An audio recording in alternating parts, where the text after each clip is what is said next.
na sila ng mga boss. Kasi naiwan yung kapitulaton, baka magpusan sila. Nagpapabuhat si Pabibi. Yung mga boss, kanina natin doon para makakain sila.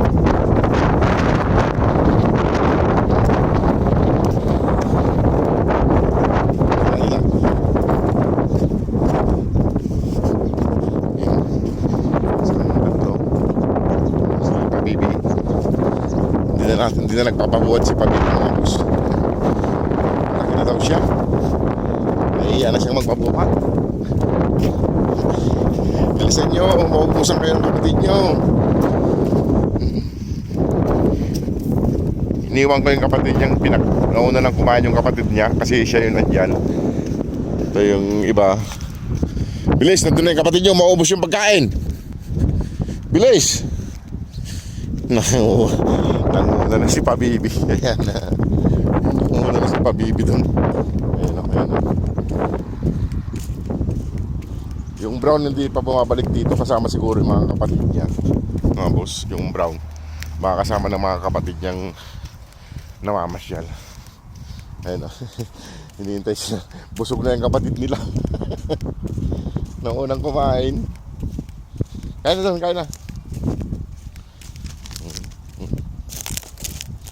Ayan. Ayan, nabusog na siya oh. Oh, nauna eh. Ayan mga busog oh. Kain.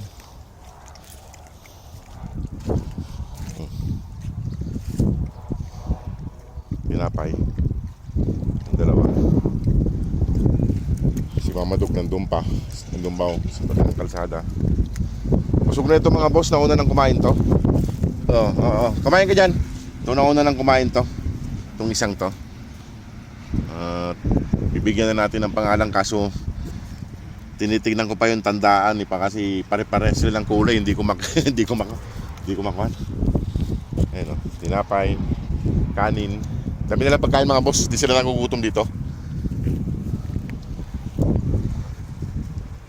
Ayan.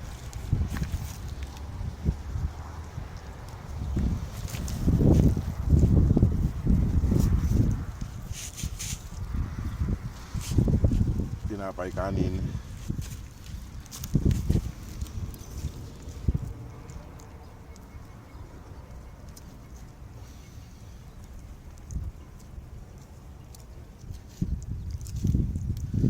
Tingnan ito, tingnan ko kung may kuto pa.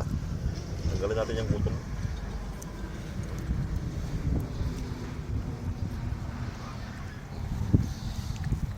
Sa kabila. May kuto pa sa kabila. Wala naman pala.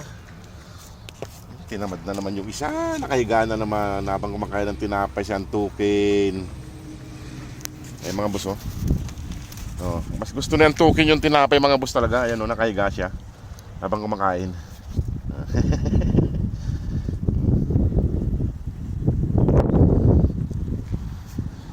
Tinapay, kanin at tinapay ang binibigay natin sa kanila. Ayan, siguro mga boss ay palis na rin ako. Sana matulungan pa po natin sila mga boss para mapauwi na natin ng Pilipinas. Sa mga gusto pa pong tumulong sa kanila para tuloy na natin sila maialis dito. Halika rito. Ito siyang tukin. Malinis yung tainga ng tukin. Malinis. Ayan.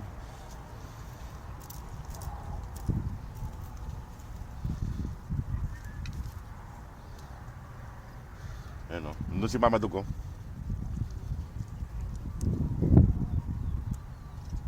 Nandun si Mama Duk sa kabila. Kaya pala lumapit.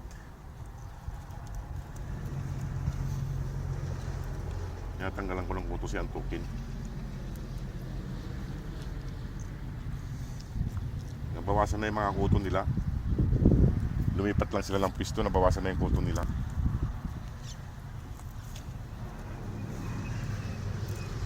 Kain na kayo? Ayan. Yung mga boss, kung sino pang gusto pang tumulong sa kanila, sana mapasuportahan pa po natin sila. Mas gusto, inuuna nilang kainin yung tinapay kaysa sa kanin. Ayan o. O sige mga boss, at ako'y magpapaalam na rin. Sige po mga boss, salamat po sa mga nagpadala ito at magpapadala pa para sa kanila pag-uwi ng Pilipinas.